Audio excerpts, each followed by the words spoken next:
Costa Rica government is actually, they've been meeting now for about the last couple years, and they've been getting hospitals and the tourism sector, and really they're just trying to build the competitiveness of the country with a cluster of medical services that are related to the medical tourism industry, preparing doctors and nurses, getting people to get into that field of medicine, JCI accreditation with the hospitals, finding recovery facilities that really, models that'll really be successful with patients coming down, and the whole wellness concept of getting better.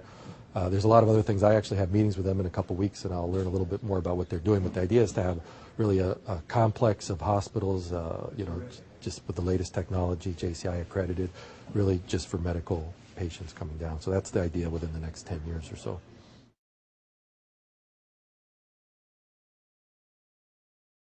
Well, I think first of all, getting hospitals accredited, not enough maybe hospital beds at this point. I mean, if medical tourism really takes off, I mean, we have a limited amount of private hospitals and rooms, and so it's going to take time to build that up. Also having enough doctors and nurses. There's a shortage of nurses worldwide, so all those things, technicians and all that. I think that's really the challenge right now, preparing a whole new generation of doctors and nurses, so we can meet the demand that's going to happen later on. We have affiliations with some hospitals in the U.S., but as far as medical tourism, we're finding that a lot of patients say that their doctors aren't really backing them up and going overseas, and so they may not want to see them afterwards. And so I guess that's a challenge, especially for procedures that need a lot of follow-up and things like that. So that's just one of the things that we're going to have to see what happens, and we're maybe with some of our relationships with different hospitals that we can work on that. And I've also heard of doctors associations that are working with patients coming back from other countries.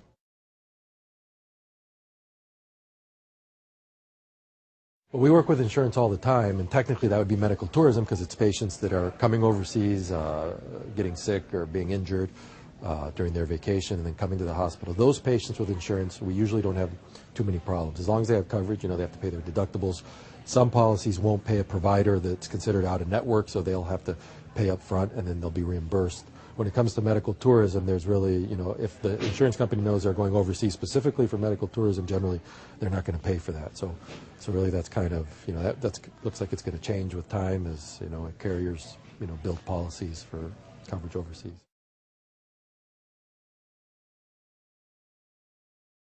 I guess just the name medical tourism, I know people don't necessarily like it, but Costa Rica, as far as medical tourism, people come and do a lot of tourism. That's just the way it is.